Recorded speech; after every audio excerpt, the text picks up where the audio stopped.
Good morning, all of you. I am Mulchan Taylor from Sri Digambar Institute of Technology, Dosa, and I feel privileged to well to all on behalf Sri Digambar Institute of Technology, Dosa, to the 2 days FDP optimization organized by Department of Computer Science Engineering on MATLAB and VLSI for 2 days FDP. It is the second phase of the FDP. Today our program is on VLSI DSP optimization by Dr. Amit Joshi sir from MNIT Jaipur. I invite to respected sir, please join with us. Okay. Uh, Good morning, all of you. Am I audible? Yes sir. Okay. So thank you, ma'am, for introduction. So should I share my presentation?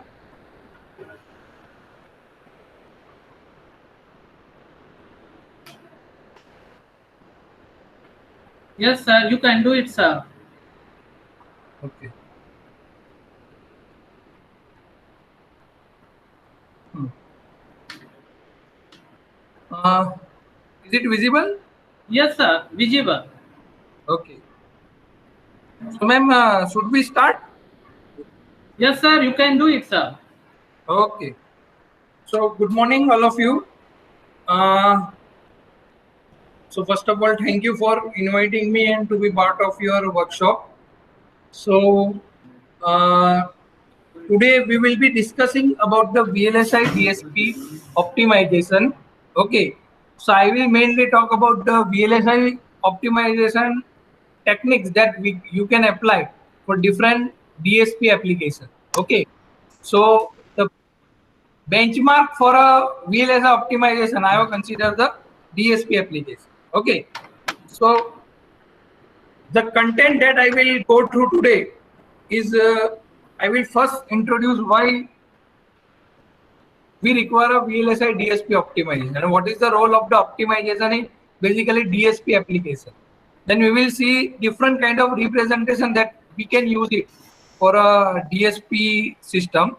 Then we will see briefly about the different optimization technique, and these 4 optimization technique we will be discussing.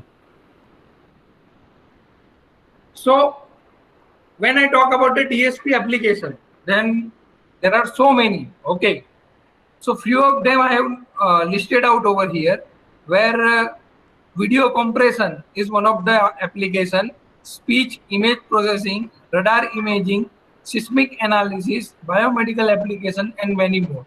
Now all these VLSI or all these DSP application, usually we would like to do it in a real time. Okay, so for a real time application, probably we can think about the VLSI platform where we can implement such application.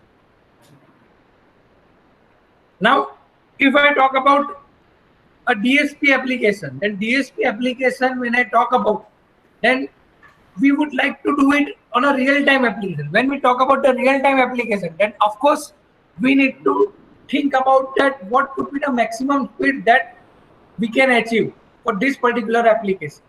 Of course, when you talk about the speed, then you do need to worry about the power consumption, because the reason is your frequency is directly related to power. That means if you think about a high speed system, then definitely the power consumption would be also large. So if we talk about a DSP application, then in a DSP application we will talk about the real time, then sampling rate is very important, where for the DSP application sampling rate may vary from 20 kilohertz, which is for a speech application, to a 500 megahertz, which is mainly for a radar or HDTV application. Now when I talk about HDTV, high definition TV, most of us maybe we can have an ultra high HDTV. Okay, so at that time you have maybe noticed during operation of your television that it is being written as a 1080p. Okay, what is the meaning of that? Okay, so the meaning of that the quality of a particular frame for that particular television which can support is 1080. So always your frame or any picture will comes out with the aspect ratio 4:3. Okay, so now ideally that picture resolution, or you can consider the image size for that particular video frames, is 1920 into 1080. Okay, so if you look at this, is a which is around 2.1 megapixel. Now if you consider a video processing, then video is considered to be a 35 to 40 frames in a second, and this we are talking about 2.1 megapixel is for a one frame. So consider that 40 frames is round about 80 megapixel. Now if you want to go for a video coding, because every time whenever you play any video, then it actually supports any compression format. Okay, so that means for a video coding you need to process this many pixel in a 1 second. Okay, now it would be very difficult to use the general common our processor, general purpose processor, to do this job. Now for that, maybe you need to think about the VLSI, where in a second you can actually process this much number of pixel. Now this is for a HD TV. Now consider the Ultra HD TV. Ultra HD TV, whatever we are talking about, that is actually 4 times larger than this particular size. So it is having a around about 8 to 9 megapixel frame size, and for a video the processing that it has to do is almost 40 multiplied by that. Okay, so that many pixel you need to process. So general purpose processor is not actually meant for that. Okay, so for that we need to think about some specialized processor where VLSI based processing could resolve this issue. So real-time processing is very important, because if we talk about for a video processing, so if you are not getting a 35 to 40 frames per second, then you will not perceive as a video. Okay, then you will see your video in terms of the breaking kind of thing, then it is not you consider as a video. So definitely for a such kind of DSP application, you need to think about some sort of high processing device where VLSI implementation would save you. Now implementation of, when I talk about a DSP algorithm in VLSI, then ultimately we need to first convert our algorithm into architecture. Okay, and then we need to think about optimization at the architecture level so that we can get our performance in real time. Now, so mapping of algorithm to architecture is very important. Okay, so if you want to be a very good VLSI engineer, then you should have a skill that how you can map your algorithm to an efficient architecture.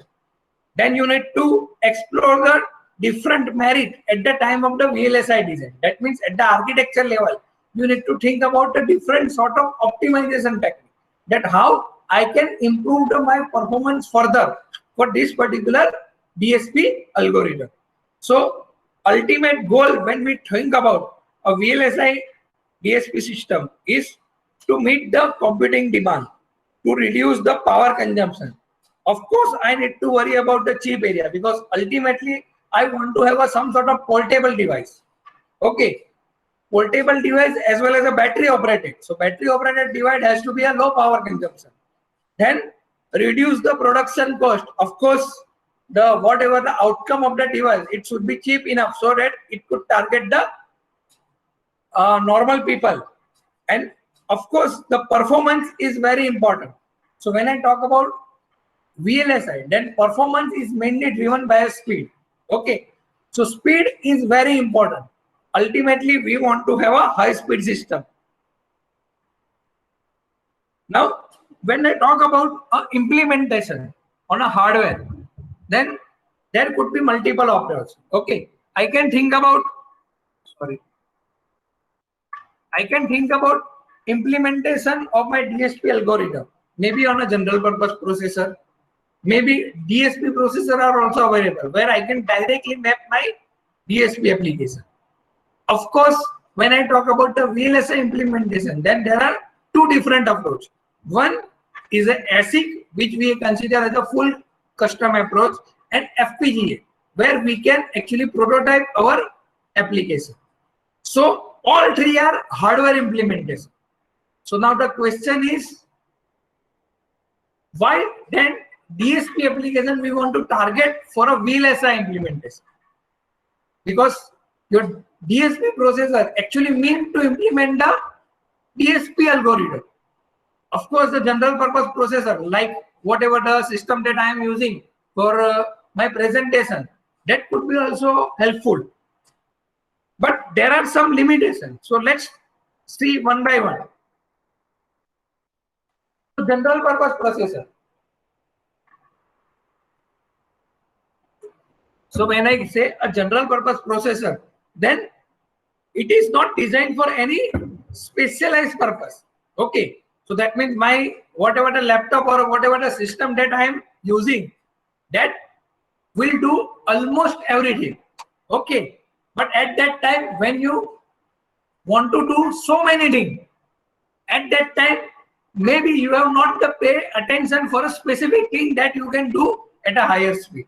So that's why the general purpose computers, which are we consider as a PCs and workstation, they are actually not meant to run a application or a particular application at a high speed.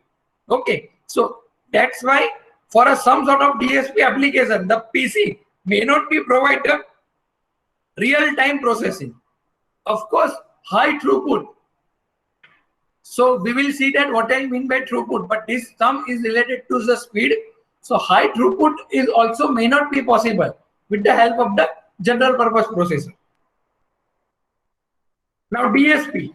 So since we are talking about the DSP application, then DSP application could be easily mapped on a DSP processor, because these are the processor which is specifically designed for DSP application.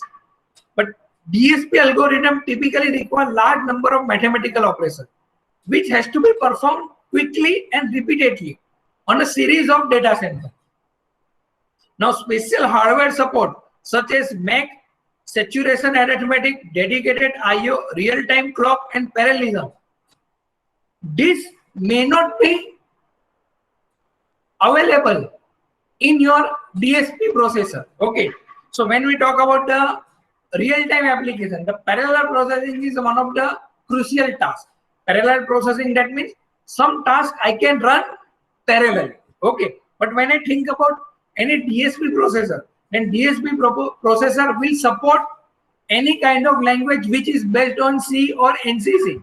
Okay, so almost these are the sequential language. So when I talk about the sequential language, then in a sequential language, it will run as per the sequence of the statement. That means if I want to execute 100 line, then of course whatever is being written on a 1 to 90 line, that has to be executed successfully. Then and then the 100 line has to be executed. But when I talk about the parallel processing, in a parallel processing, some task has to be run parallel. So at that time, this kind of sequential language may not be helpful to achieve the real-time performance because they are not supporting the parallel processing. However, when we talk about a VLSI hardware, which is ASIC or FPGA, they support some sort of specialized language, which we define as a HDL. Okay, that is hardware description language. So this support concurrency. So concurrency is a notation where you can run some task parallelly. Now, if you think about that, if you can run some task parallelly, then definitely to complete your overall task, the time which is required is less, or it is substantially less compared to sequential. Okay, so if I consider a typical case that if I have 100 line of code, and if I execute it 1, 2, 3, 4, 5, then probably I require some sort of X time for execution of the 100 lines. But if that 100 line is actually executed parallelly, when first 50 line and 51 to 100 line are executed parallelly, then ultimately I can execute that particular code into x by 2 times. Okay, so the number of parallel loop is actually decided how much faster the performance of your system is. So which is very important, and you require support in terms of the language, which actually help to justify your concept on hardware.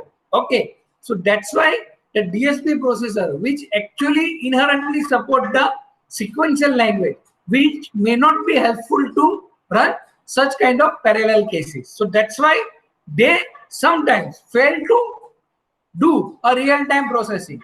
Like whatever I discussed, that if you want to use the HD video processing or ultra HD video processing on DSP processor, then they may not be able to perform as quickly as whatever the VLSI system can do.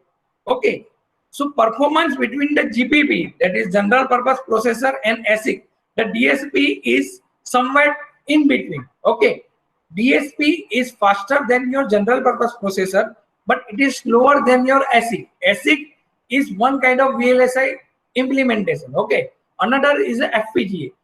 Of course, your DSP is in between of your VLSI and a general purpose processor. Of course, it provides flexibility, but it is slow. ASIC is fast as well as it is almost flexible.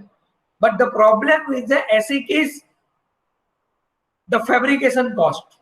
Okay, so if you want to design a one particular chip to a fabrication process, then you require almost 10 to 15 lakh in order to fabricate a one particular chip. While your DSP chip, you can find it out in terms of the 1,000 also. Okay, but if I think about a batch processing, that means if I want to produce, let's say 1,000 or more than that pieces. Okay, so large number of pieces if I want to produce, then ASIC is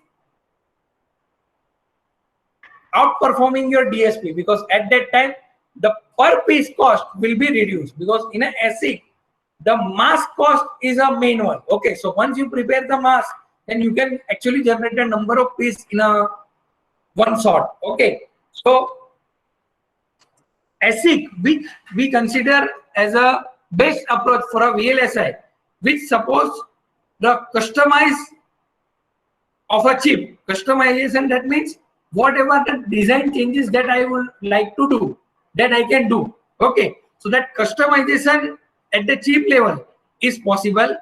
Fast design cycle, because in order to go for an ASIC design, you have so many EDA tools. Okay, so that EDA tool, you should have a knowledge of that EDA tool, and of course you should purchase the adequate license in order to operate them. So if you have this facility, then for an ASIC design, it is faster design cycle, it is shorter to time market. So that means once you think about designing something, then with this particular tool you can complete your design very quickly. NRE cost is high, non-recurring cost. So that means somewhat whatever I am considering that to fabricate it, and as well as to have a such kind of setup that requires a high cost, it is suitable for high volume. As I said, that if you think about a one particular piece, then maybe ASIC is not used, may not be good. But if you need to think about the thousands or in terms of a large number of chips, then probably ASIC is a very good, where your cost could be low and high throughput is possible with ASIC. Another approach for a VLSI is FPGA, field programmable gate array. So field programmable gate array is a customized hardware which will act as according to your functionality.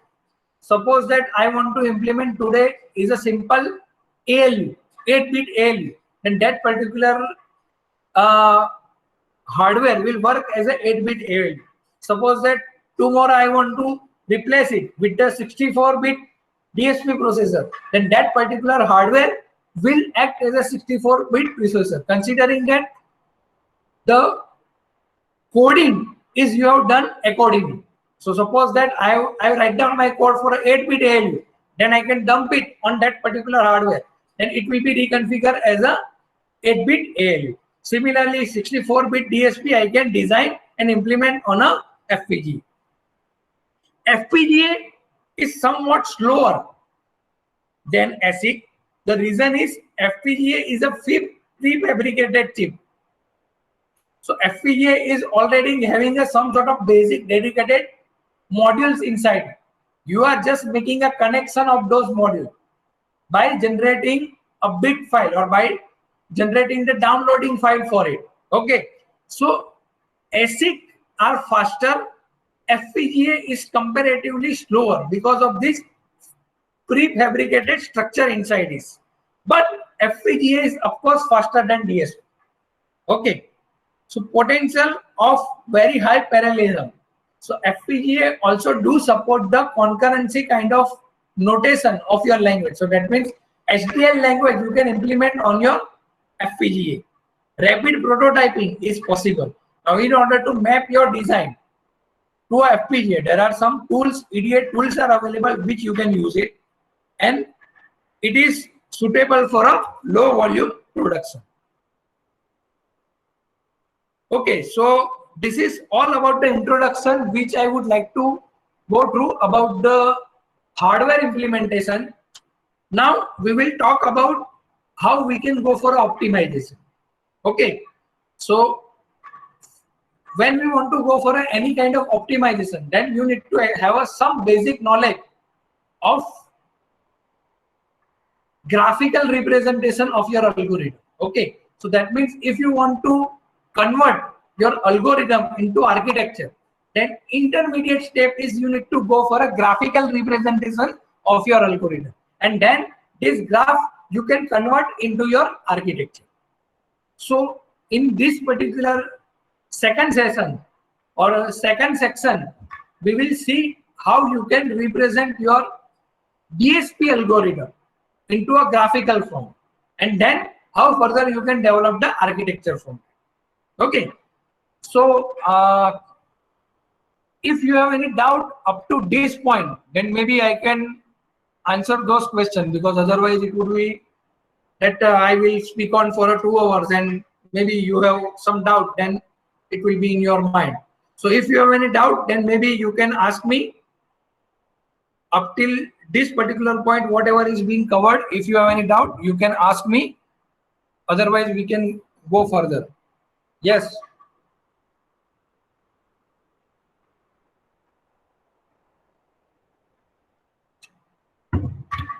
Yes, am I audible?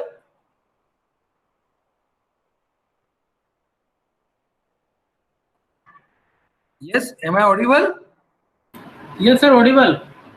Okay. Yes, sir. Yes, So sir, audible. keep on responding, otherwise it would be one directional flow only. Okay. So I believe there is no doubt. So maybe I can go ahead now.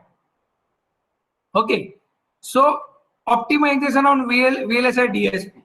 Now when we talk about optimization of any hardware implementation or particularly VLSI implementation, then optimization could be done at the various level. One is a device level. Okay, maybe I can think about some sort of nanostructured device through which I can go for a fabrication. Okay, so currently most of the fabrication technology support the CMOS level implementation, but of course there are alternate devices which comes up like CNFET, FinFET. Okay, so such kind of nanoscale devices are available, but still we are finding the solution of the perfect fabrication of CMOS with such kind of technology. So device level optimization is also possible, where I can think about a replacement of the CMOS, and so with that I can get the improvement in terms of the performance. Logic level. So of course at the logic level I can do some sort of optimization. So all of us, we have gone through that digital circuit subject where we go for some sort of SOP and POS kind of structure where we used to reduce our Boolean expression. Okay, so that is nothing but a logic level optimization. Okay, so if I can reduce the complexity of my original design at the logic level, then it could also help me to get the performance. Architecture level optimization. Okay, architecture level optimization is an optimization which I can apply at the architecture level. So once I convert my algorithm into the architecture, so at that time, whatever the optimization which I can apply is a optimization at the architecture level.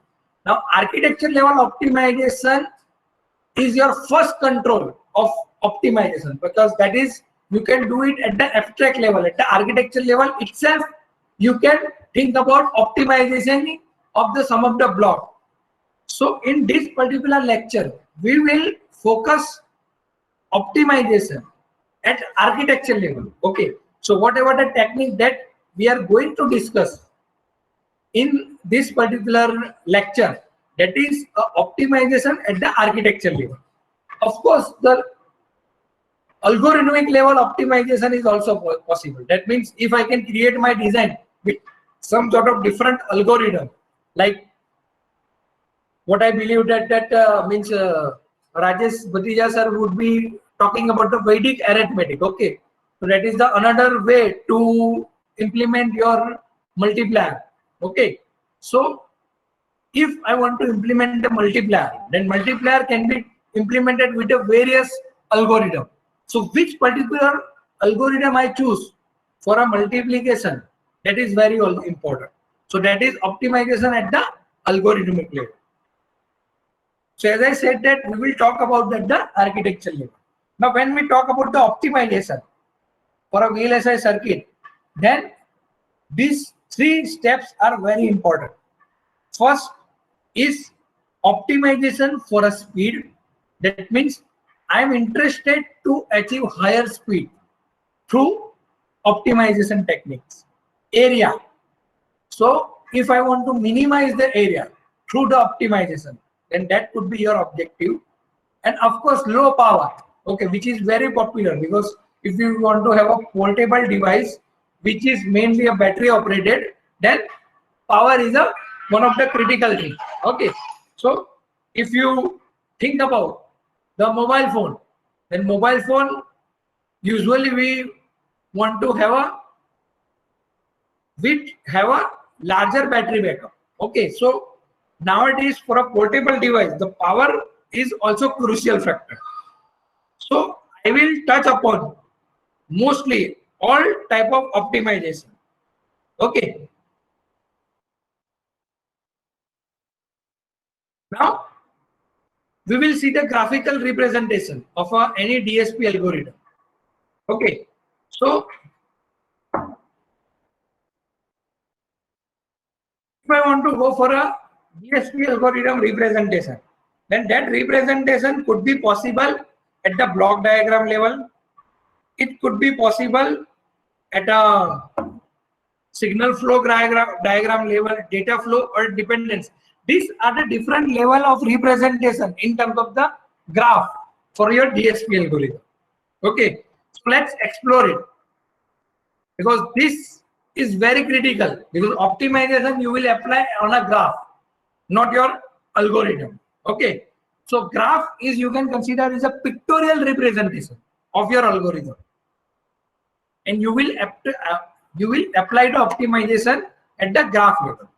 Now, if I think about a simple 3-step FIR filter, what I believe that most of you are maybe BTech third or higher level students and a teacher, so you know a FIR filter. Okay, so FIR filter always having a number of coefficient it can support. So here we have a 3-step FIR filter. Okay, so in a 3-step FIR filter, if I want to represent, then I can represent it as a Yn is equal to B0 B0 B1 and B2. So these are a three coefficient.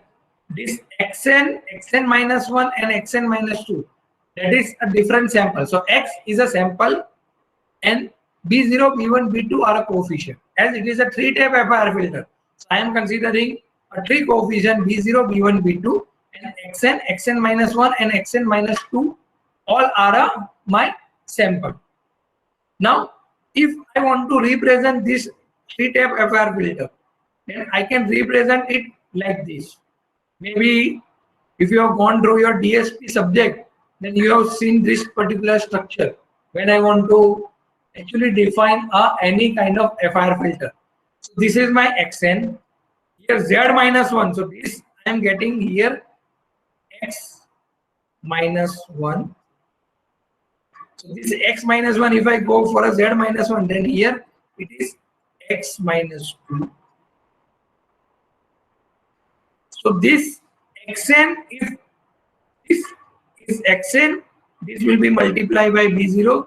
So here I will generate b0 into xn. Okay. Similarly, here b1 into xn minus 1. And here it is b1, b2 into xn minus 2. Then here we are doing a adding. So here you will generate the b0 xn plus b1 xn. And then it will be multiplied to, it will be added to b2 into xn minus 2. So this will be the yn. So this yn is nothing but three-type FIR filter implementation. Okay. Now, if I want to represent it in terms of this is a block diagram of three-type FIR filter. Now, if I want to represent in terms of the graph, then how I can do it? Okay. So when I define xn, zn minus 1 and xn minus 1 is coming. So this is nothing but delaying of my sampling. So currently I am xn. Now I am looking for a xn minus 1 sample at the output side. So this is nothing but delay. So delay in terms of the hardware is represented by D flip-flop. Okay. So D flip-flop is nothing but the representation of one clock delay. So if I want xn as an input and from that xn minus 1 as an output, then this z inverse, if I think about, then it is nothing but my D flip-flop. So that means if I apply xn over here, then output of the D flip-flop could be considered as a xn minus 1. I hope so far is good. All of we know that D is a delay flip-flop, so which will delay the clock. Simply when I talk about the multiplier, then if B and xn is there, then output of the multiplication is B into xn. So this we all know. So this is a multiplier. Multiplier is always operating on two input. One is the input 1, which is B. Second is the input 2, which is xn. So if I apply B and xn to my multiplier, then output is B into xn. Okay. Similarly, the adder should also have at least two input. So x1n is the first input, x2n is the two input. Then output of this adder is x1n plus x2n. Okay. So this way the graphical representation is possible. Now let's see that. Now if I want to represent it, the similar thing with a signal flow graph. Now in a graphical representation, there are three different ways to represent it. First is a signal flow graph. Now signal flow graph is actually collection of a node and directed edges. So that means you should have a node. Okay. So this is one node. This is my second node. This is my third node. This is my fourth node. This is my fifth. And this is for input node and this is for output. Okay. And of course the direction is there. So you can see that the direction is in this way. From here it is going like this. From here it is going like this. Okay. So in a signal flow graph, as the name itself suggests, how the signal is flowing, That means how the signal is flowing from input to output. That is being represented along with the node. And that is the representation that I define as a signal flow graph representation. So I can define any DSP algorithm into the signal flow graph. So when I say a nodes are a computational task. Okay. So here this one is a adder, this one is a adder. Of course, you will not define a separate node for a multiplication, but this B0 is multiplying with this particular input. So that is, this is B0 into Xn. Okay, this is B1 into Xn minus 1 because here it is Xn minus 1. Like that. Okay. So in a digital network, the edges are usually restricted to constant gain multiplier and delay element. Okay. So what is the meaning of that? That ultimately you will not define a separate multiplier. The multiplication is being defined like this only. So for this particular edge, if I define a B0, then you need to consider that B0 into Xn is generated at this particular edge. Okay. So this is the way we need to have a signal flow graph representation. Now, another is a data flow graph, which is very important. Okay. Because most of the DSP's optimization techniques is applicable on a DFG graph. So now how DFG graph can be defined? So DFG graph is basically a data flow graph. It's again collection of nodes and directed edges. But it is more, you can say, the detailed version of SFG. Now here if you observe that, what is that? Here, of course, every operation is being defined by one particular node. Just go back to your original structure. This is your original structure of 3-type FIR filter. Now if you observe that, here, this is a multiplier. So this is one multiplier. This is my second multiplier, which I am defining M1, M2, and M3. And this is adder. So adder I am defining as a A1 and A2. So you have total operation to be performed for FIR filter is 3 multiplier M1, M2, M3 and 2 adder A1 and A2. Okay. Now when I go for a data flow graph, then each and individual operation is to be defined by one particular node. And what is other thing that is being defined? This number. Every node is having some number at a round bracket. Okay. What is the meaning of that? That is nothing but a computational time.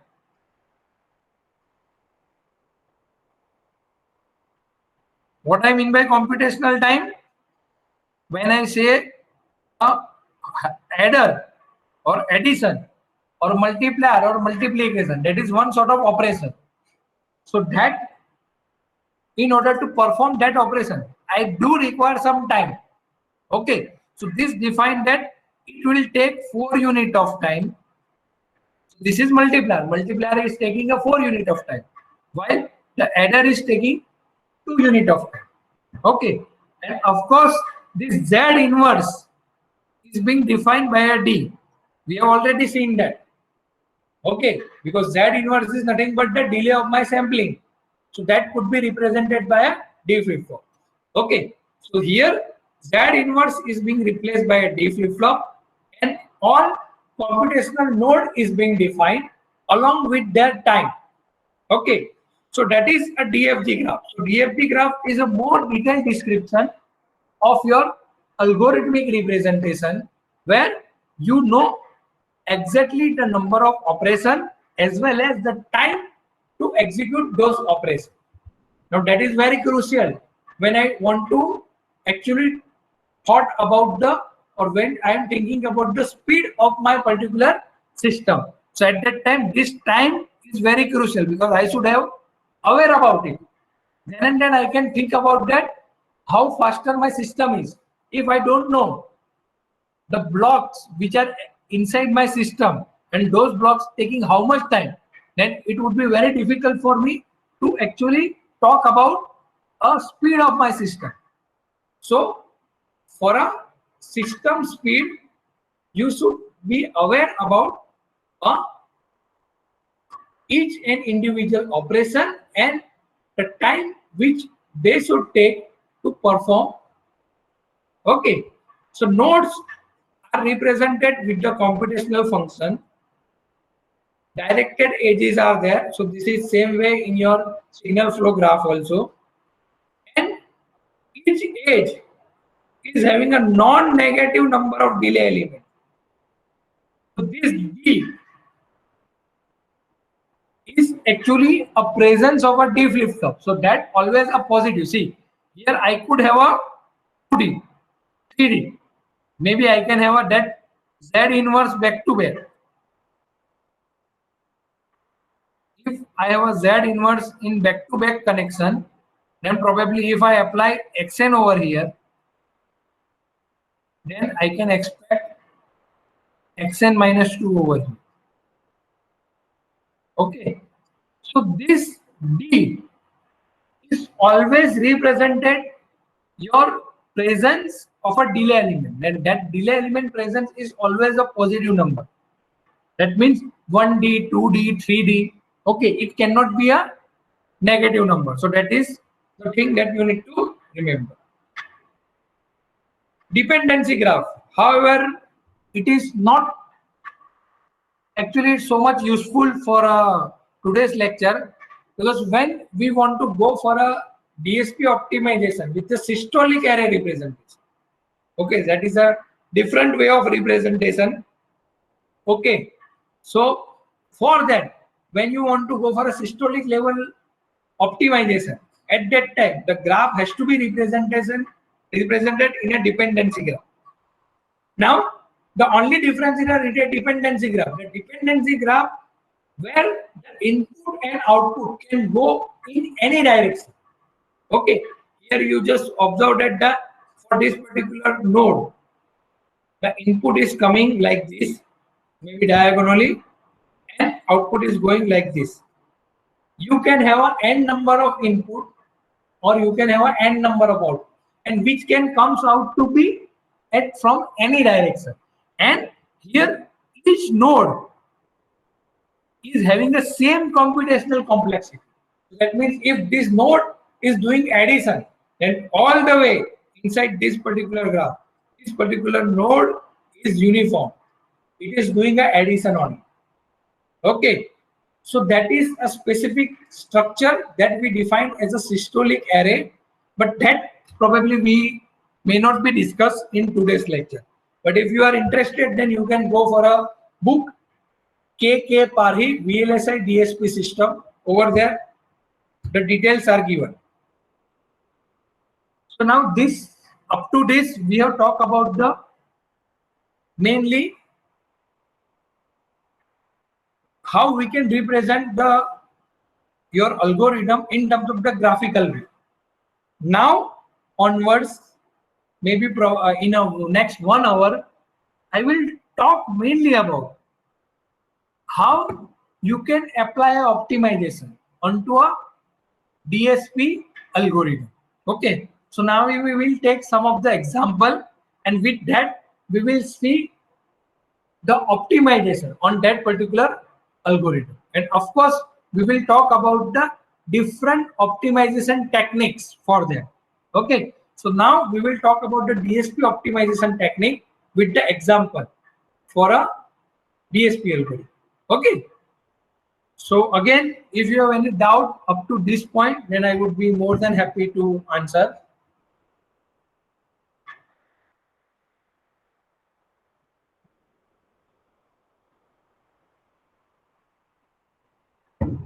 Yes? Or you have no doubt at all? Okay, then I can move ahead. Now, when we talk about optimization in terms of the speed, then speed is one of the crucial factor when we think about the real-time application. Okay, because almost 80 to 90% of the cases when I think about a DSP algorithm to a VLSI implementation, then I am actually targeting a real-time implementation, okay, for that particular DSP application. So at that time, the speed is very important, okay, because always when I talk about the real time, then you have a deadline. Like I just discussed that for a video, 35 to 40 frames per second is a deadline. Okay, so if you are not able to process 35 to 40 frames in a second, then that is not a video. So DSP computational is a different than the other general purpose computation.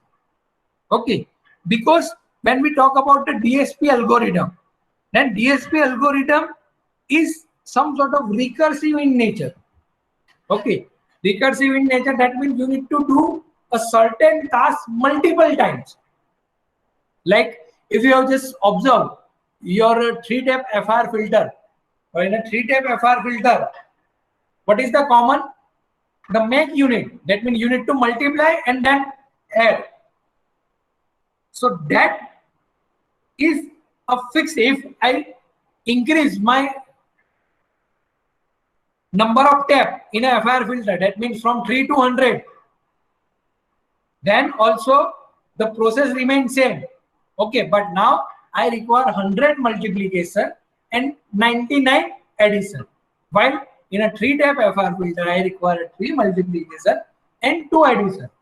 But of course, the resources which I require and the process that I need to follow, that means I need to multiply my input sample with the coefficient and then I need to add it. That process steps remain same. Okay, so DSP algorithm is recursive in nature.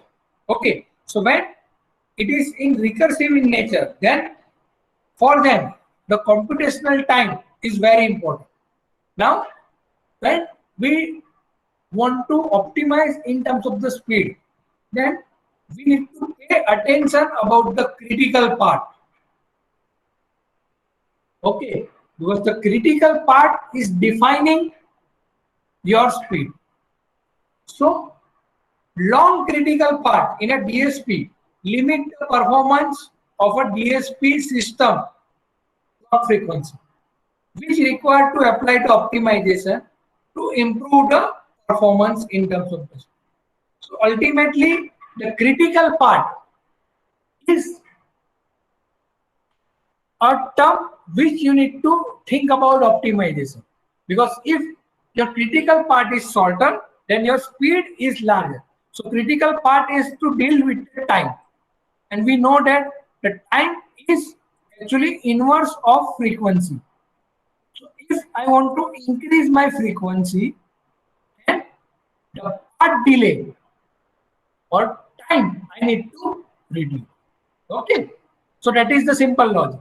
So if I want to operate at a higher speed, that means high speed system, then the time which it will take to execute, I need to reduce.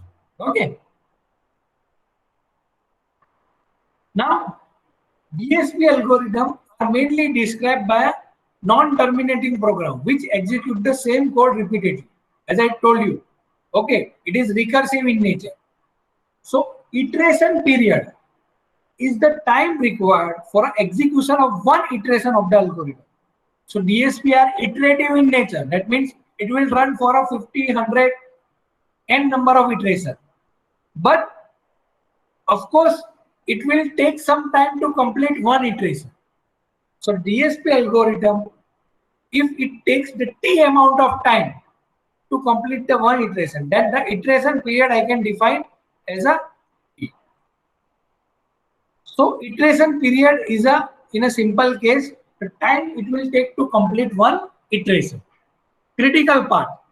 Critical part is a combinational logic which is defined as the longest path between the node.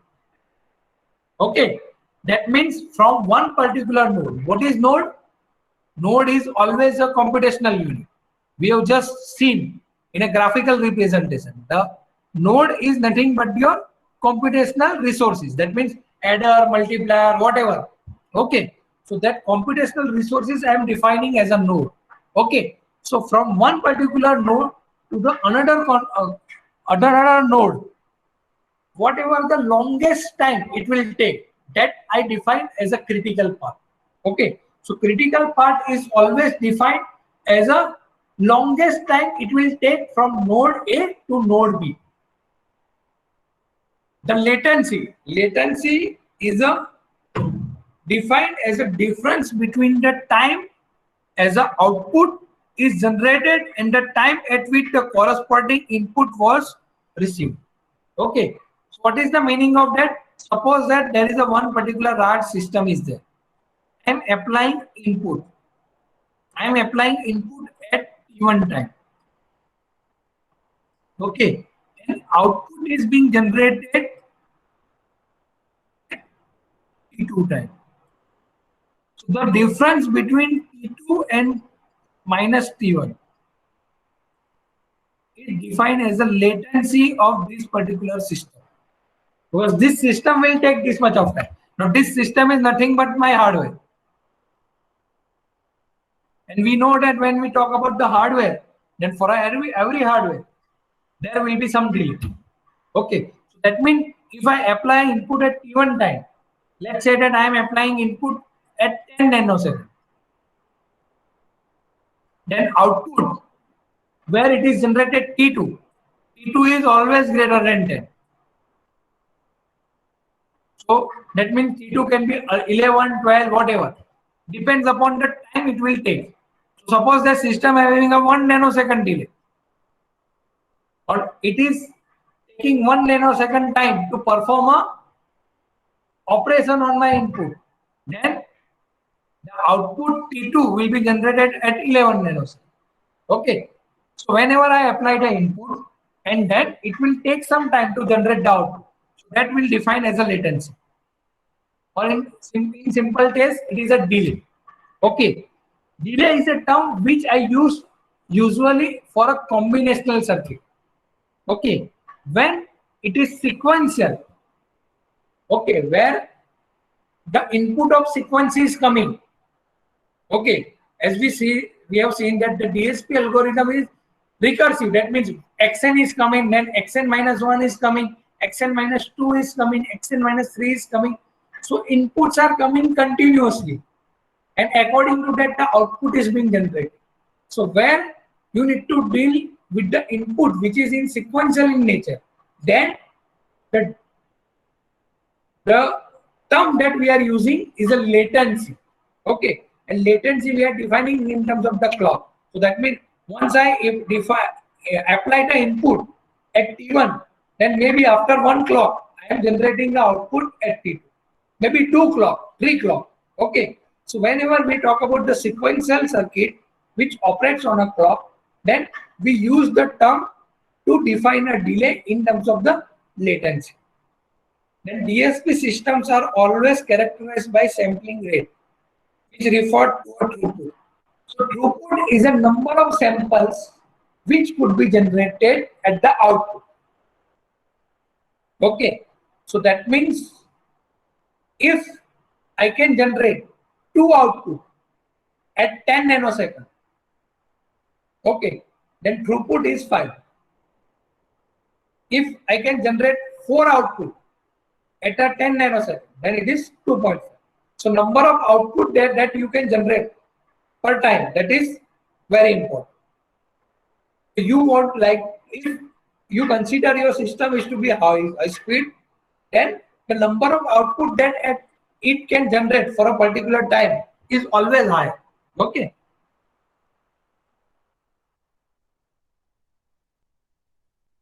The large delay of a particular block decides the clock cycle. Large delay of a particular block decides the clock cycle. Of course, the delay is very important. So suppose that I am defining some input, and this block is taking much larger time. Okay, so that reflects in terms of my speed. Suppose that if this one is taking a 1 nanosecond, then whatever the process that I want to perform from this end to this end, it would be completed in one particular time. But if it is taking a 4 nanosecond time, then actually now the time it will take to perform, it is being increased 4 number of times because of the delay of this particular system. So of course, you want that this particular system would perform as fast as possible. Okay, so that's why actually we are interested to go for a high speed adder, high speed multiplier. Okay, so that is very important. Okay, so probably means the Vedic multiplier, okay, is one of the topic that probably in your means workshop where probably Rajesh Bhatija sir will be discussing over there. He will show that how the multiplication could be done in a less number of steps so that you can complete the multiplication as fast as possible. Okay, because if you can do a multiplication faster, then of course in a 3-tap FR filter you require so many multipliers. For a 100-tap FR filter, 100 multiplier is required. So that means you can complete your operation much faster of 100-tap FR filter because your one multiplier is faster. So that means consider that you are talking about 100 multiplier, then how much improvement you will got. Okay, so clock depends upon a delay-free part. Okay, so delay-free part is always in your graph representation. The sequential element that you have is a D. If you remember that Z inverse is actually mapped with the D. Okay, and this D is a D flip-flop. So that is a sequential element. So that is having operating on clock. So in between, I have a combinational logic. Okay, combinational logic से D flip-flop में क्या, D flip-flop में से दूसरी combination. Combinational logic के लिए clock नहीं चाहिए.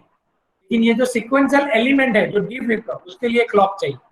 Now, if I have another D flip-flop, let's say over here, and here also it is having a clock.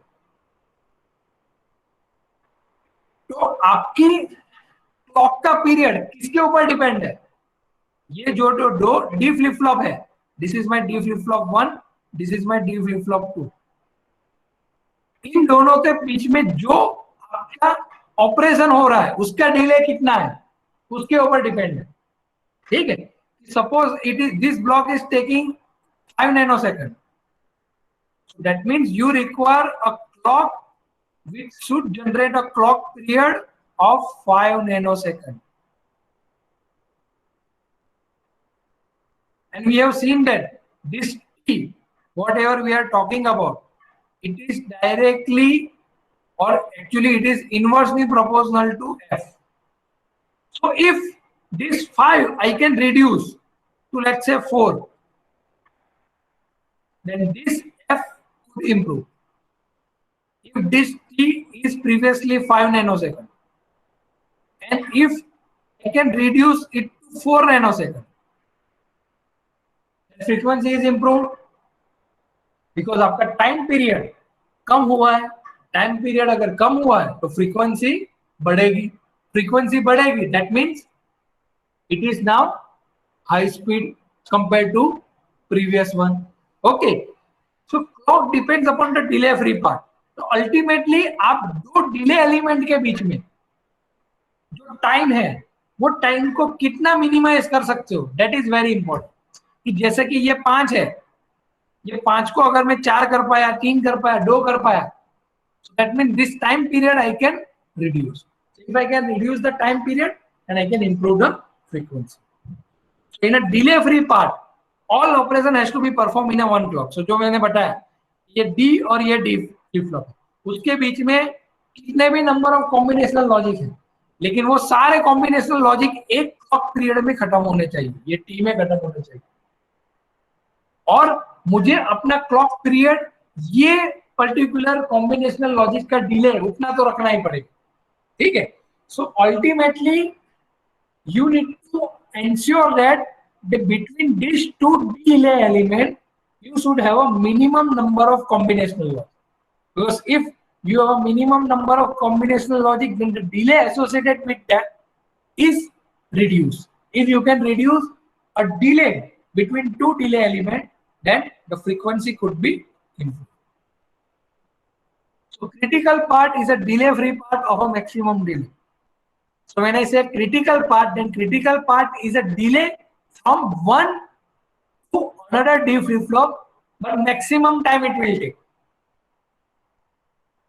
Okay, so that means एक डिले एलिमेंट से दूसरे डिले एलिमेंट में जाने के लिए बहुत सारे रास्ते हो सकते हैं. ठीक है, maybe there is a way that it is going from one to this way, maybe some another way this D1 to D2, but out of all those, which one is taking the maximum time, that you need to take care.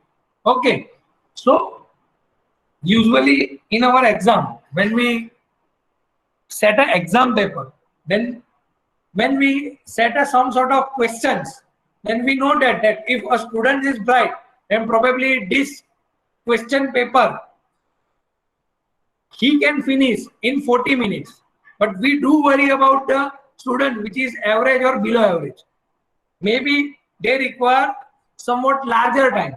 Okay, so we usually do take care of those average students, and we will actually set our exam paper accordingly.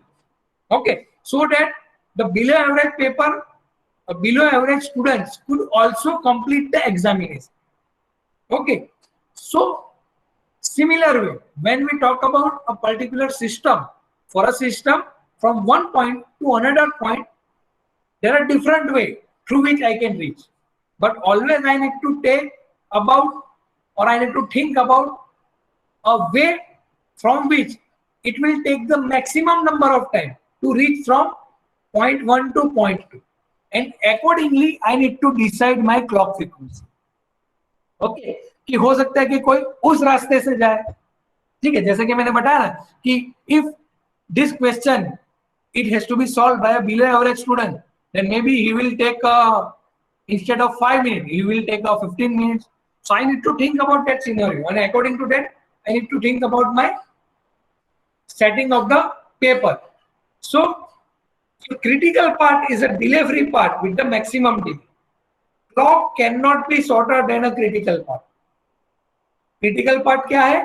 एक point से दूसरे point में जाने के लिए, so precisely एक point जो है वो हमारा D फ्लिप फ्लॉप है, दूसरा पॉइंट है वो दूसरा D फ्लिप फ्लॉप है. तो एक D फ्लिप फ्लॉप से दूसरे D फ्लिप फ्लॉप में जाने के लिए जितने भी रास्ते हैं उसमें से जो भी रास्ता सबसे ज्यादा टाइम ले रहा है उसको मैं क्रिटिकल पार्ट बोलूंगा. ठीक है, और उस पार्ट के हिसाब से मुझे अपना टाइम पीरियड सेट करना पड़ेगा. So this T is a maximum time it will take to reach from D1 to D2 flip flop. Okay, and my clock period, this T cannot be lesser than that. अगर एक point से दूसरे point में जाने के लिए 5 nanosecond लग रहे हैं, हो सकता है कि एक पॉइंट से दूसरे पॉइंट जाने के लिए 3 रास्ते हो, जिसमें एक रास्ता 2 नैनोसेकंड का है, दूसरा रास्ता 3 नैनोसेकंड का और तीसरा रास्ता 5 नैनोसेकंड का.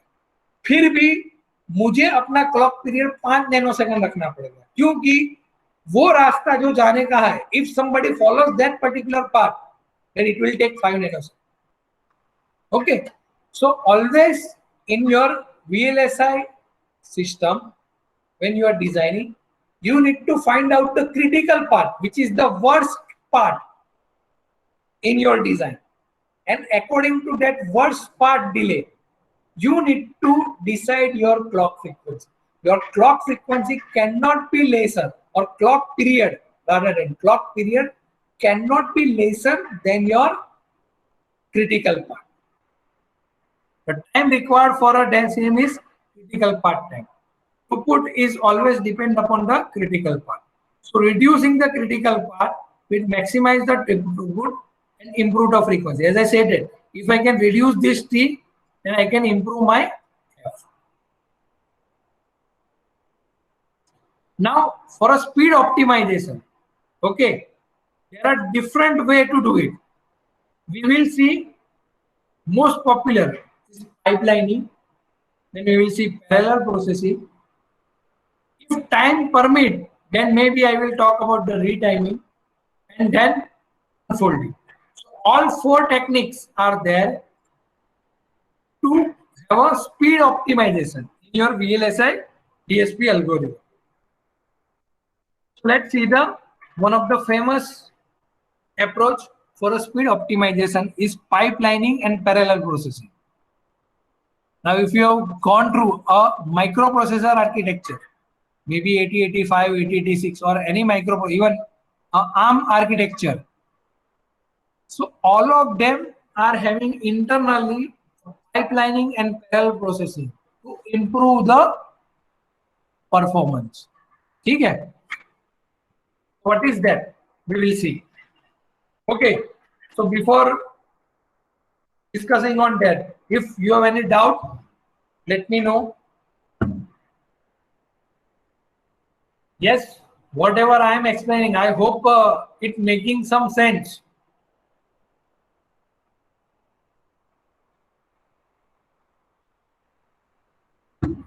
Yes, any doubt? Okay, no doubt. Then I will move further. So pipelining and parallel processing, which is the very basic and very important to improve your DSP system. Again, I am mentioning whatever the optimization technique that I am discussing, that is a architecture level optimization. Okay. So architecture level optimization, you can think about a pipelining and parallel processing. Now, pipelining is basically reduce the critical path. So that means critical part is defined in terms of the T. If you can reduce the T, then definitely F is going to be increased. Okay, so this is very simple concept. So increase the clock frequency.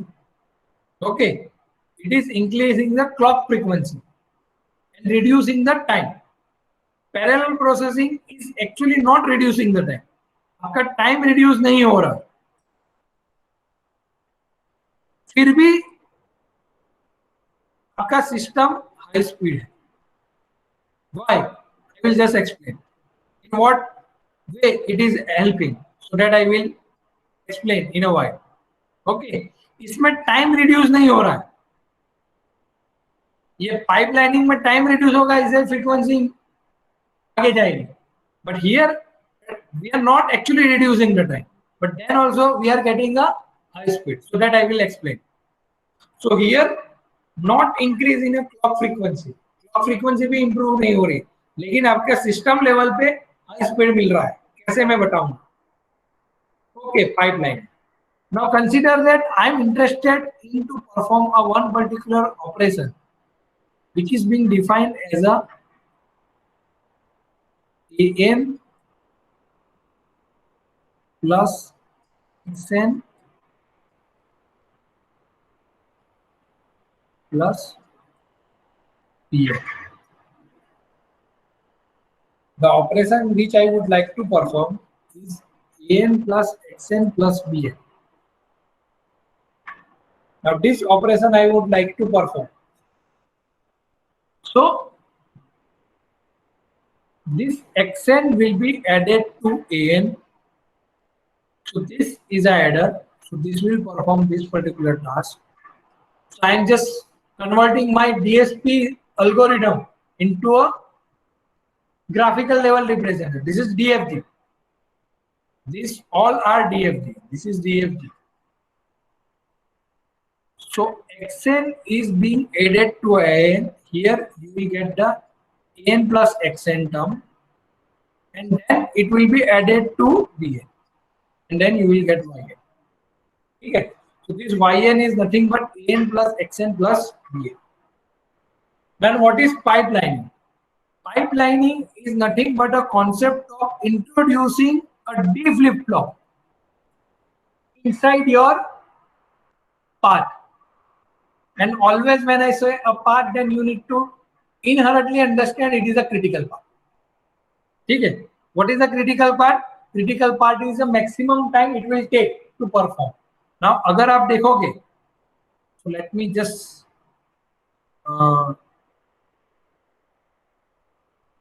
Okay, now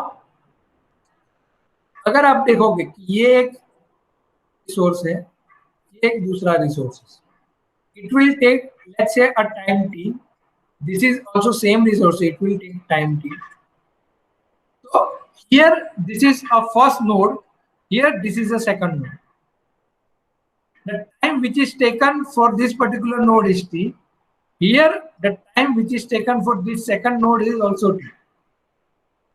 तो ये particular operation को अगर मुझे complete करना है तो ये जो सिस्टम है it will take twice T time, कि जब मैं इनपुट xn अप्लाई करूंगा और उससे yn आएगा तो it will take 2t. 1t is for this header and second t is for this header. What is the critical part? Critical part is always a delay free part. Delay free part means जहां पे D flip flop नहीं है और आपके दो node connected है, तो आप देखोगे कि आपका this is the first node, this is the second node, this two node where there is no D flip flop and these are being connected directly. So delay free part that means absence of D element and these two nodes are connected directly. So this one is my critical part from node 1 to node 2. And what is the critical part time?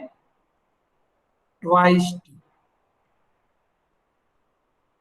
Twice t is a critical part time for this particular system. Now we have seen that कि अगर ये जो time है, time जो है twice T है, अगर उसको मैं रिड्यूस कर पाऊं तो मेरा फ्रीक्वेंसी इंप्रूव हो जाएगा। अगर टाइम को रिड्यूस करता हूं तो फ्रीक्वेंसी बढ़ेगी। Okay, so that is a simple case. So what I can do, this is a critical part from node 1 to node 2. Maybe I can break this critical part, and in order to break this critical part I will insert a buffer. I have put the D flip flop over here. तो अभी क्या हुआ, because of this D flip flop the clock is applicable to this. अभी आपके D flip flop के left hand side पे एक node है और राइट हैंड साइड पे एक नोड है, ठीक है। So since the delay flip flop presence is over here, now what is your critical part? Critical part is from this input to this delay element, and that is t. इस node का time t है और दूसरे delay element से ये output उसका time भी t है।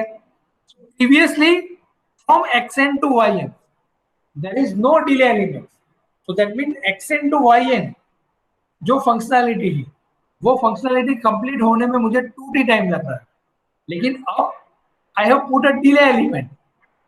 Okay, so pipelining is a concept is to insert a buffer, but important thing is where to put a buffer is very important. अगर मैं ये डिले एलिमेंट यहां पे रखता हूं या फिर यहां पे रखता हूं तो मुझे कुछ फायदा नहीं होगा, क्योंकि ये जो टी और टी दोनों नोड है वो डायरेक्टली कनेक्शन में आएंगे जिसमें कोई डिले एलिमेंट नहीं, तो ये टाइम तो 2t ही रहेगा। So it is very important that I should aware about where I need to put a buffer and always put a buffer in your delay free part. Okay, तो यहाँ पे आपका कोई डिले नहीं है और उसका कॉम्पिटेशनल टाइम है। देखो xn और an यहां पे भी डिले नहीं है, यहां पे भी डिले नहीं, लेकिन xn का कॉम्पिटेशनल लोड नहीं है क्योंकि वो इनपुट है, इनपुट का कॉम्पिटेशनल लोड हम 0 ही मानते हैं, ठीक है। तो यहां से यहां पे एग्जीक्यूट होने में मुझे कोई टाइम नहीं लगेगा, ये नोड के एग्जीक्यूट होने में टी टाइम लगेगा, फिर यहां से यहां पे जाने में फिर यहां पे मुझे टी टाइम लगेगा, यहाँ पे टी टाइम, यहाँ पे टी टाइम, तो डेट मीन्स कि ये दोनों नोड है वो एक साथ ट्वाइस टी टाइम ले रहे हैं। तो इन दोनों के बीच में कोई डिले एलिमेंट नहीं है।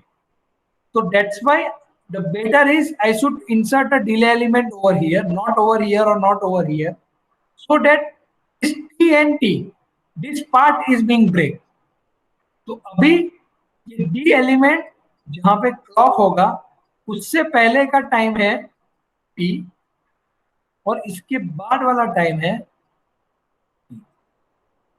तो आपका क्रिटिकल पाथ ब्रेक हो गया और आपका टोटल टाइम ठीक हो गया। पहले कितना था? पहले ये ट्वाइस टी था, अभी ये टी हो गया। So that means it is reduced. If it is reduced, then I can consider that f is increased. Okay, तो आपकी फ्रीक्वेंसी इंप्रूव हो गई। हाई स्पीड में हम यही चाहते हैं कि हमारी फ्रीक्वेंसी बढ़े, तो this way the frequency is being improved by inserting a buffer. Okay, pipelining. अभी आप देखोगे in a pipelining I am not inserting a buffer, but what I am doing, the same hardware what is there, that I am replicating 2 times. कि ये जो 2 adder थे दूसरे 2 adder मैंने कर दिए और मैंने इनपुट 2 एक साथ अप्लाई किए, because I have now twice number of hardware. पहले मेरे पास 2 एडर थे, अभी मेरे पास 4 एडर है। ठीक है, तो ये 2 एडर को मैंने X2K के लिए अप्लाई किया और X2K के लिए मैंने 2 एडर को अप्लाई किया। Now still if I consider then this system is taking twice t time, ये सिस्टम भी twice t टाइम रहेगी, लेकिन ये दोनों पैरेलली काम कर रही है क्योंकि ये x of 2k और x of 2k plus 1, if I consider k is equal to 0, that means ये x of 0 सैंपल पे और x of 1 सैंपल पे दोनों पे एक साथ काम कर रहा है। दोनों पे एक साथ काम करेगा, दोनों के लिए ट्वाइस टी टाइम लेगा, लेकिन आउटपुट भी 2 जनरेट करेगा, y of 0 and y of 1। तो पहले क्या होता था कि मेरा इस पर्टिकुलर सिंपल स्ट्रक्चर की बात करूं तो ट्वाइस टी पे मेरा एक आउटपुट आता था, ये y of 0 जो आता था वो मेरा ट्वाइस टी पे आता था। ठीक है, फिर दूसरा मैं x of 1 डालूंगा तो y of 1 4t पे आएगा क्योंकि ये मेरा ट्वाइस टी तो लेगा। ठीक है, y of 2 6t पे आएगा। So this way it will work, but now if you observe it, then यहां पे मैंने x of 0 किया, x of 1 किया, y of 0 आया, y of 1 आया, दोनों एक साथ प्रोसेस हुआ। So that means twice t पे मुझे y of 0 मिला और y of 1 मिला। सिमिलरली 4t पे that means कि मैं x of 2 डालूंगा यहाँ पे और x of 3 डालूंगा, तो फिर से ये 2t लगेगा, पहले 2t था अभी 2t, तो 4t मेरा यहाँ पे y of 2 आएगा, y of 3 आएगा। तो आप देखो मेरा परफॉर्मेंस इंप्रूव हो रहा है। पहले मैं 4t में y0 एंड y1 जनरेट कर रहा हूं, लेकिन अभी मैं क्या कर रहा हूं 4t में y0 y1 y2 y3। क्यों? क्योंकि मैंने अपना हार्डवेयर डुप्लीकेट किया है, मेरे 2 प्रोसेस पैरेलली चल रहे हैं। जैसे कि 2 प्रोसेस पैरेलली चल रहे हैं, इसकी वजह से मैं 2 इनपुट को साइमल्टेनियसली प्रोसेस कर रहा हूं। It is something like that if I am running a school, okay, where I want to run 1 to 12 standard. But if I have a total class 6 only, okay अब मेरे पास 6 ही class है लेकिन मुझे 1 से 12 standard को पढ़ाना है, तो I need to actually run in a 2 shift. In a first shift, in a morning shift, 1 to 6 standard will run, and from afternoon shift 7 to 12 standard will run. तो मेरी स्कूल कितने टाइम तक चलेगी? Let's say कि सुबह की shift 7 बजे start होती है और शाम की शिफ्ट 5 बजे खत्म होती है, ठीक है? तो 7 से 5 तक चलेगी, 7 से 12 पहली शिफ्ट मॉर्निंग शिफ्ट और 12 से 5 दूसरी शिफ्ट। तो मेरा स्कूल 7 से 5 चलेगा, ठीक है? बट अगर मेरे पास मेरी स्कूल में 12 क्लास है, then I can think about कि मैं 12 क्लास में 12 स्टैंडर्ड एक साथ पढ़ाऊंगा। So that mean in 7 to 12 all 12 class is occupied for a 1 to 12 students, and I can complete my school from 7 to 12 only. 12 बजे के बाद स्कूल बंद हो जाएगा, ठीक है? तो क्या ऑप्टिमाइजेशन है? Optimization is against the area, कि अगर मेरे पास रिसोर्सेज ज्यादा है तो मुझे एरिया ज्यादा होगा। ऑफ कोर्स अगर मुझे 2 क्लास चाहिए या लेट्स से 12 क्लास चाहिए, तो 12 क्लास के लिए मेरी स्कूल का एरिया बड़ा होना चाहिए, पर मेरी स्कूल का एरिया ऐसा है कि जिसमें 6 क्लास ही आ सकते हैं, then actually I need to think about that it will run from morning 7 to evening 5. But if my school is big enough where 12 class could be constructed, then it can complete in a 7 to 12. That means within 5 hours only it can complete. So this is the way that if you have more number of resources, then area is of course larger, but with that penalty you are happy enough that you are getting a speed, and speed is very crucial in DSP system, ठीक है? क्योंकि DSP algorithm को हमें speed के point of view में ही सोचते हैं। जब whenever we think about the VLSI implementation, then most of the time we are thinking about the speed. So speed is your HM, but of course the resources are more. So always in a VLSI, this speed, power and area are lagging, are actually pulling the leg of each other, ठीक है? कि जो मेरा speed high speed system है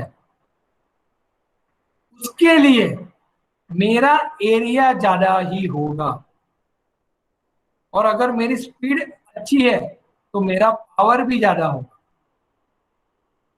ये जो 3 parameter है, they are pulling a leg of each other. अगर मुझे लो पावर चाहिए तो probably I need to reduce my frequency, क्योंकि आपका डायनेमिक पावर है ना, वो डायरेक्टली प्रोपोर्शनल टू फ्रीक्वेंसी। तो फ्रीक्वेंसी कम है तो आपका स्पीड भी कम होगा। बट आपको स्पीड ज्यादा चाहिए तो आपका पावर भी ज्यादा होगा और एरिया भी ज्यादा होगा, ठीक है? So that is the actually crucial matter. So ultimately you need to decide that whether you need to think about high speed or low power or area efficient. Okay, so usually people are saying that my design is low power high speed. Ideally that is not possible, क्योंकि जो high speed होगी वो low power कैसे होगी, और जो low power है वो high speed कैसे होगी, because of this fact. Okay, so this is very important. Okay, so you need to decide that for your application which is important. And as I said that this pipelining and parallel processing is ultimately for a speed. तो उस time पे मैं power और area के बारे में ज्यादा नहीं सोच रहा. Of course I will think about that कि अगर मेरी स्पीड ये मिल गई तो उसके बाद कितना बेस्ट ऑप्टिमली मैं अपने पावर और एरिया को रिड्यूस कर सकता. But my first objective is to improve the speed. Okay. In a parallel processing, I will duplicate the hardware. Area will be larger, no issue. But I am happy that I am getting a speed. Okay. So now I will just explain that in what way the pipeline is helped, and if we think about some system which is without pipeline, then how it can help. Again, I would be more than happy to take out your question if any you have. अगर आपका कोई भी question है जो मैंने अभी तक cover किया है तो आप मुझसे पूछ सकते हो।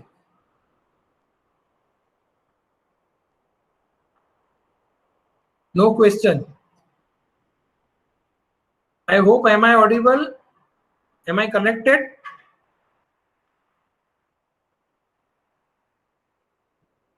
Yes, yes, am I audible?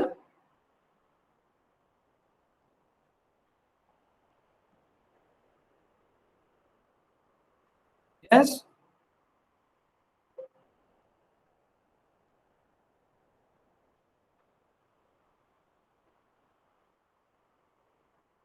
मैं, आप मुझे सुन पा रहे हैं?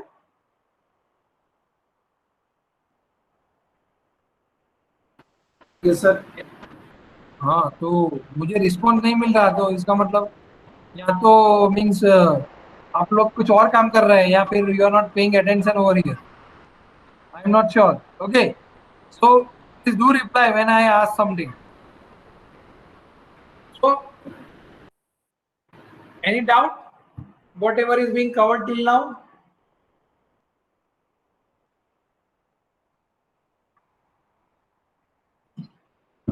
Okay, again no response, so it means it should be clear by being an optimized person. Okay, now without pipelining. Okay, now we will see the effect of the pipelining in your overall system. So now if we consider a one particular system where the three tasks are being executed, so three process. So one is a P1, another is a P2, third one is a P3. So this will take 2 nanoseconds, this will take 3 nanoseconds, and this will take 2 nanoseconds. If I apply any input, let's say x of n over here, and it is generating the output y of n over here.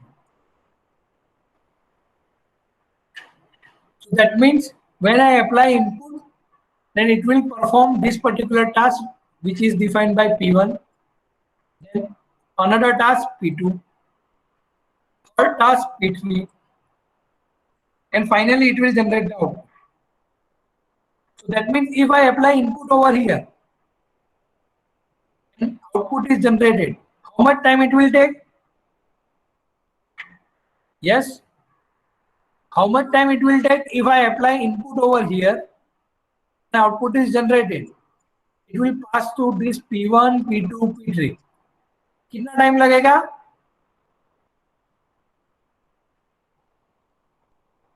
It is total time is nothing but P1 plus P2 plus P3. क्योंकि आपका critical part क्या है? यहां से मैंने input reply किया, यहां पे मैंने आउटपुट देखा, यहां पे कहीं पे भी from xn to yn there is no delay element. No delay element, that means it is a delay free part. कहीं पे आपका डिले एलिमेंट है ही नहीं. So that means ये सारा प्रोसेस P1, P2, P3 ये सारा एक ही क्लॉक साइकिल में कंप्लीट होना चाहिए. So that means the total time is P1 plus P2 plus P3. So that means it is 7 nanosecond. तो अगर मैंने इनपुट यहाँ पे अप्लाई किया, let's say at 0 time, then after 7 nanosecond I can expect that y0 is generated. 60 second के बाद output generate होने के बाद मैंने सेकंड इनपुट अप्लाई किया, लेट्स से मैं 60 नैनोसेकंड पे अप्लाई कर रहा हूं, तो दूसरा आउटपुट कितने टाइम में आएगा? 14 नैनोसेकंड. फिर 14 नैनोसेकंड के बाद मैं यहां पे फिर से इनपुट अप्लाई करूंगा, मुझे तीसरा आउटपुट कब मिलेगा? क्योंकि हर बार P1, P2, P3 परफॉर्म होंगे जिसका 60 नैनोसेकंड डिले है. दैट मींस कि once I apply the input and after +7 nanosecond time, I can expect the output. If I apply the input at 0, then output is at 7 nanoseconds. If I apply the input at 7, then output could be generated at a 7 nanosecond. If I apply input at 7 nanosecond, output is at 14. And if I apply the input at 14, then output is at 20. क्योंकि ये P1, P2, P3 is connected directly, so there is no delay element in between. Okay. Now I will think about adding a delay element. अगर मैंने input और output दोनों के लिए delay element add किया तो भी क्रिटिकल पार्ट तो यही रहेगा, क्योंकि ये डिले एलिमेंट से यहाँ डिले एलिमेंट के बीच में ये तीनों process P1, P2, P3 directly connected है. That means the time it will taken is 2 + 3 + 2. It will take 7 nanoseconds. Now think about optimizing of this design with the pipeline. So pipelining में क्या है, हमें buffer insert करना है. So what I can do? I can insert a buffer over here. I can insert a buffer over here. Previously I applied a buffer over here, so that I am keeping. ठीक है, ये आपका input buffer है, input side है,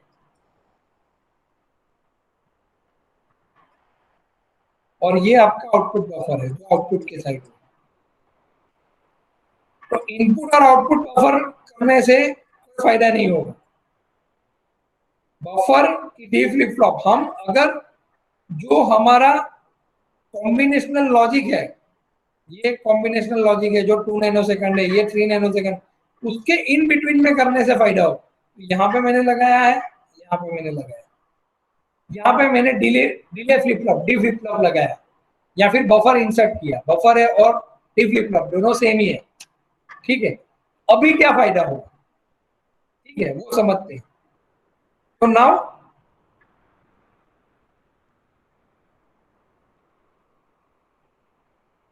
मैं जब भी input यहाँ पे अप्लाई करूंगा, ये डी फ्लिप फ्लॉप है, ये जो बफर है डी फ्लिप फ्लॉप है. That means there is a clock, यहाँ पे भी क्लॉक है. ये सारे क्लॉक अप्लाई किए हुए जो सारे बफर में जा रहे हैं डी फ्लिप फ्लॉप का. ठीक है, तो इस क्लॉक का पीरियड ये है.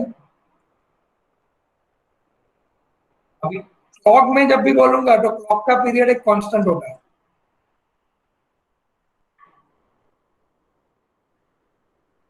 So this is a clock period. So I need to decide T. What could be T? So consider that this is my block is taking T1 time. P1 is taking T1 time.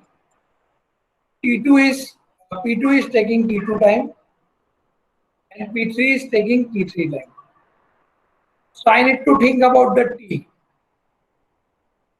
So what would be T? T would be always maximum of T1, T2, T3. Critical part क्या है, maximum delay part. तो मुझे इस buffer से इस buffer में जाने के लिए 2 नैनोसेकंड लगते, इस बफर से इस बफर में जाने के लिए 3 नैनोसेकंड लगते, यहाँ पे 2 नैनोसेकंड. ओके, लेकिन सबसे ज्यादा टाइम क्या लगता है, T2 में लगता है, तो 3 है. तो मेरा T 3 नैनोसेकंड का होगा. That means my clock period is T3. This clock is applied to all the block. तो यहाँ पे भी ये क्लॉक पीरियड अप्लाई किया है, ये क्लॉक अप्लाई किया है. तो ये जो P1 है, it can complete the task for 2 nanoseconds, but clock period is 3 nanoseconds. That means for 1 nanosecond extra time is there. So that we are defining as a slack. That is a slack time. Whatever the extra time that I have for a clock, like means usually when as a student when I write a paper or when I write an exam, then always if it is a 3-hour exam, I will consider that I will complete my paper in 2 hours and 30 minutes. 30 minutes is just a slack time. That means कि मुझे मेरे सारे question attempt किए कि नहीं, मैं एक बार overview करूंगा कि मैंने जो लिखा है वो सही तरीके से लिखा है कि नहीं। So that is a slack time, वो मेरा एक्स्ट्रा टाइम है।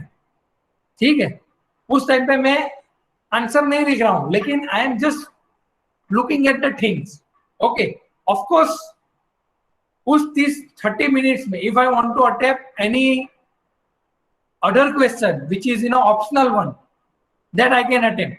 okay, तो हर बार आपके सिस्टम में स्लैक टाइम जितना बढ़ेगा उतना आपके पास टाइम है कि आप दूसरा कोई काम कर पाओ। Okay, here for this particular two task which is this two this 3 nano second, मेरी क्लॉक कितनी की है?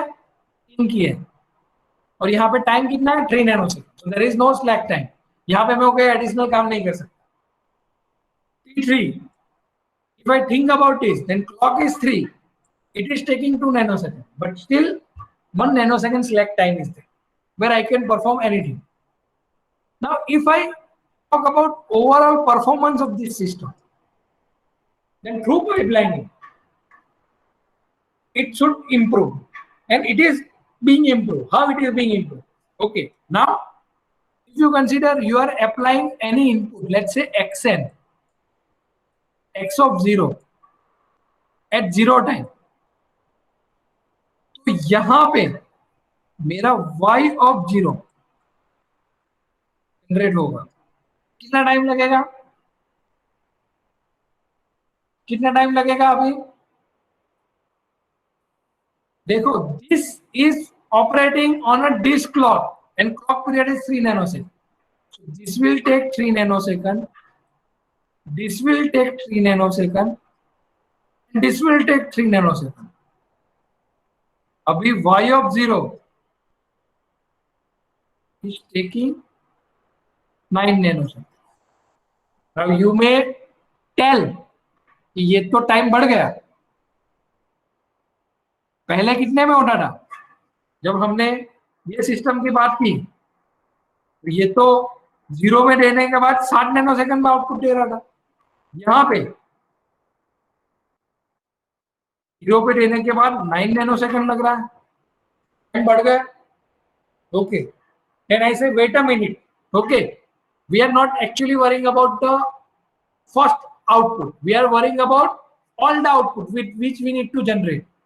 So now I will talk about x of 1 which will generate y of 1. y of 1 कितने टाइम में आएगा?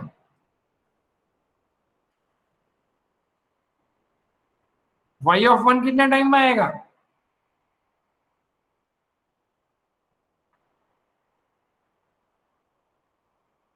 Eighteen या नहीं? See, I am using pipelining.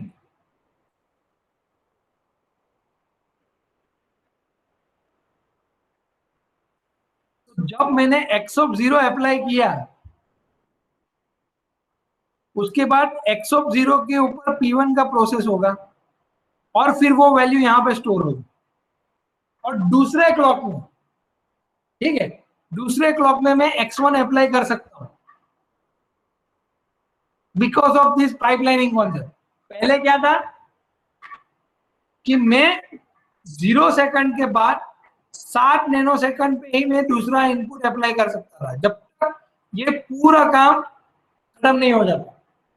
लेकिन since I am operating in terms of the clock and this is synchronized with a D flip flop, तो क्या होगा, जब मैंने 0 नैनोसेकंड पे जो अप्लाई किया है, let's try to understand this with better way.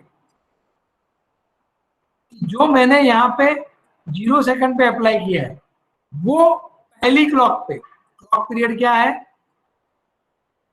Clock period जो मैंने टी लिखा है वो टी मेरा 3 है, तो पहली क्लॉक पे ये कंप्लीट होके यहाँ पे आएगा और वो यहाँ पे स्टोर होगा। फिर दूसरी क्लॉक आएगी, दूसरी क्लॉक भी 3 नैनोसेकंड की ही होगी, ठीक है, this is my first clock, दूसरी क्लॉक होगी, दूसरी क्लॉक में क्या होगा, ये जो मेरा यहाँ पे स्टोर था वो यहाँ मेरा P2 में जाएगा और प्रोसेस होगा। उस टाइम पे I can provide after a 3 nanosecond, that means ये सेकंड क्लॉक के स्टार्टिंग में I can provide x of 1, x of 0 is applied at 0, x of 1 is applied at 3.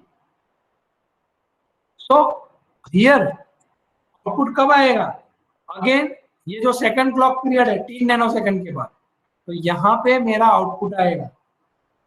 6 nanosecond पे मेरा x0 से जो इनपुट प्रोसेस होके output आएगा ना, वो यहाँ पे आएगा। फिर जब थर्ड क्लॉक साइकिल आएगी,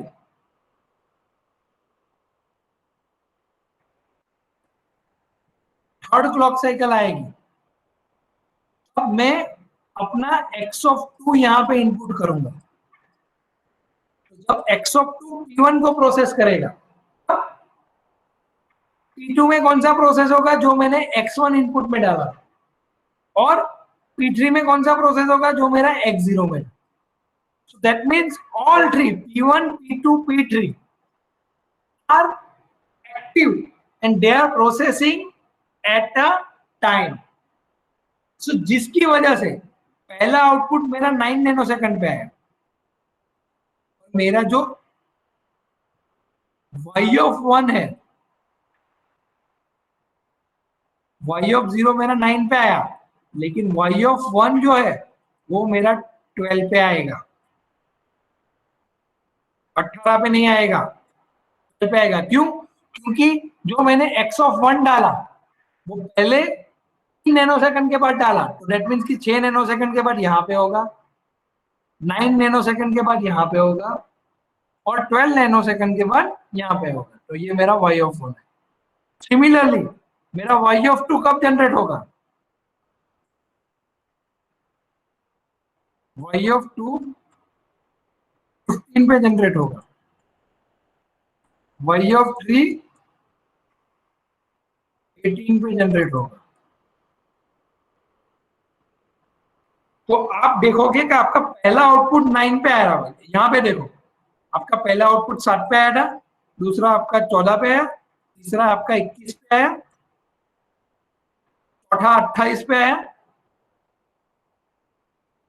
ठीक है, यहाँ पे क्या हो रहा है, पहला आउटपुट 9 पे आया, दूसरा लेकिन 12 पे आ गया, पहले 14 पे आ रहा था, फिर तीसरा 15 पे आया, चौथा 18 पे आया। तो पहले आपको 18 नैनोसेकंड तक दो ही आउटपुट मिल रहे, अभी आपको y0, y1, y2, y3 चार मिल रहे हैं। So that means your throughput sense that number of output per clock is increased. पहले आपको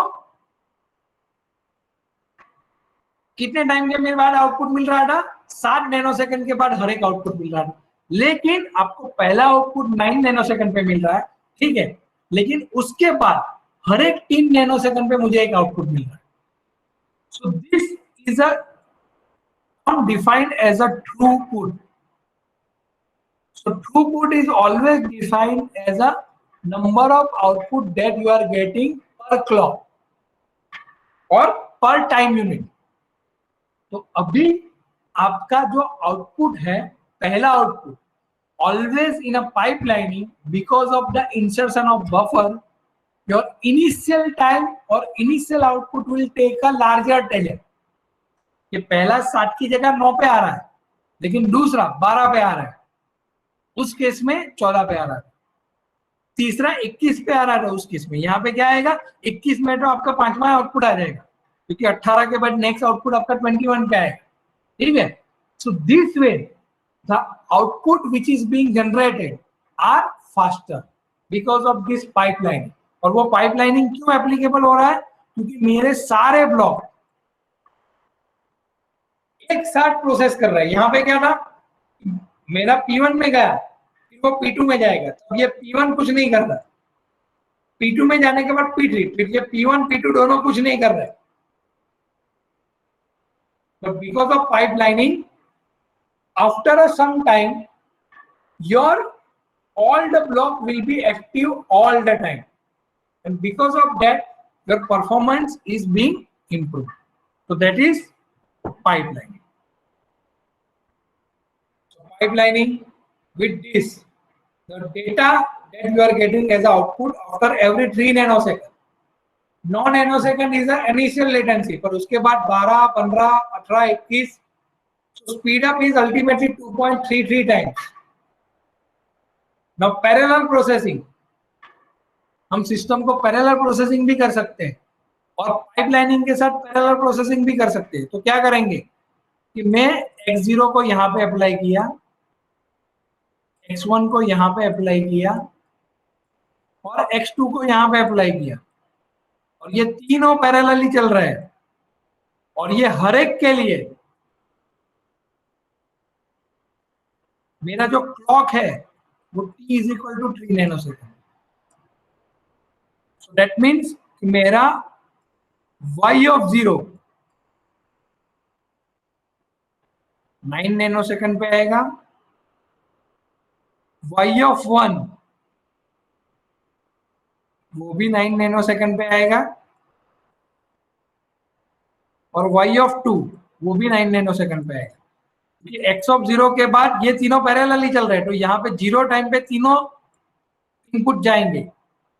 तो ये 3 ब्लॉक 9 नैनोसेकंड लेंगे, तो 9 नैनोसेकंड पे मेरा क्या होगा, 9 नैनोसेकंड पे I will get y0, y1, y2. Then 12 nanosecond पे, क्योंकि मैं 3 नैनोसेकंड पे x2 डालूंगा, यहाँ पे x3 जाएगा, यहाँ पे x4 होगा, तो जिसकी वजह से यहाँ पे इट वुड बी y3 आएगा, यहाँ पे x3 आएगा, क्योंकि x2 से यहाँ पे x3, x4, x5. So that means y3, y4, y5 generate. तो आप देखो 9 नैनोसेकंड पे आपका 3 आउटपुट जनरेट हो रहे हैं, 12 नैनोसेकंड पे आप पे 6 आउटपुट जनरेट हो रहे हैं, 15 नैनोसेकंड पे आप पे 9 आउटपुट जनरेट हो रहे हैं. आपका सिस्टम का परफॉर्मेंस कितना बढ़ गया. So it is that ideally you are getting 3 output at 3 nanosecond. पहले क्या था, सिर्फ सिंगल स्टेज था, तो 3 output 1 data I am getting at 3 nanosecond. But अभी क्या है कि आपका 3 आउटपुट 3 नैनोसेकंड पे, जिसकी वजह से आप कंसीडर कर सकते हो कि हर एक नैनोसेकंड पे मुझे एक आउटपुट मिलता है. 3 आउटपुट 3 नैनोसेकंड, दैट मीन्स हर एक सेकंड पे मैं एक आउटपुट जनरेट कर रहा हूँ. ठीक है, तो this is pipelining and parallel processing. Now there could be a clever way also, you can do it, but that probably is some sort of a typical way. I am not actually going through it because of the shortage of the time. Maybe we can put last 10 minutes for a question answer session, so that I would be more than happy to answer your question. But before that, just I will go through the second approach in quick 2 minutes. Retiming. Retiming is also a approach where I need to insert a buffer. But when I talk about the retiming, then actually I am talking about inserting a buffer in some sort of loop kind of structure. If I have a X node, I have a Y node, and then this is a loop. Okay, यहाँ से X से Y में जा रहा है, Y से फिर से X में आ रहा है, तो retiming यूज हो रहा है. पाइपलाइनिंग में क्या है, जब आप X से जाते हो Y पे जाते हो, Y से X पे नहीं आ रहा, Y से आप Z पे ही जाते हो, Z से फिर कोई और नोड पे जाते हो. Then inserting a buffer concept is pipelining. It considered as a feed forward network. Feed forward network that means आपका डेटा एक ही डायरेक्शन में जा रहा है, लेकिन जब लूप स्ट्रक्चर है तब आपका डेटा X से Y में जा रहा है और फिर से Y से X में जा रहा है. So at that time, the method that you can apply is a retime. Now, because of the shortage of the time, I'm not actually explaining this. But if you are interested, you can go for a KK Parhi. Okay. There is another concept of unfolding, which is also similar to a retiming. Okay, where recursive nature, you can think about unfolding way of optimization. Okay, that is also possibly, it would take time. But if we want to go for optimization in area, then there is a technique folding which you can go through it. Okay, again the book is KK Parhi. You can go for a reference book, KK Parhi. That is very good. So I am talking about this book. This book is from the Village. You can read it, where you can find out lots of technique for VLSI DSP optimizers. Okay, but because of the time limit, I may not be able to complete, because there is a one subject in MTech that I am teaching is VLSI DSP optimization. For that, I am taking 30 to 35 hours where I used to cover all these techniques. Okay, with the details example. But because of the lack of time, probably I may not be able to cover it all. But I think the pipelining and parallel processing, whatever being explained, this is also very good at the initial level of the optimization, which you can apply, where you can think about the optimization in a better way, where you can improve the speed. Okay, so with this, I am ending up our session, and I would be welcome for a question from your end.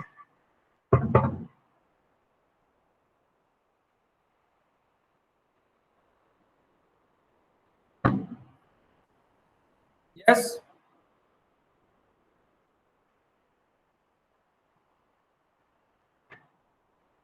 Yes, any question? You can write down your question also, maybe I can.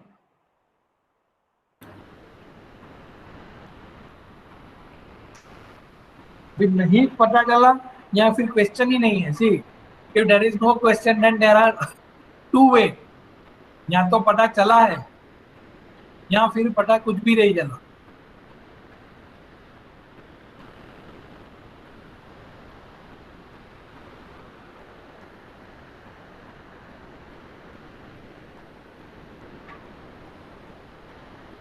Yes, any question?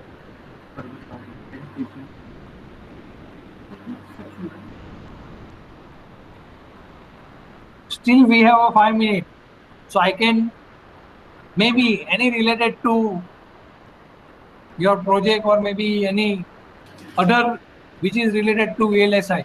I would be more than happy to answer.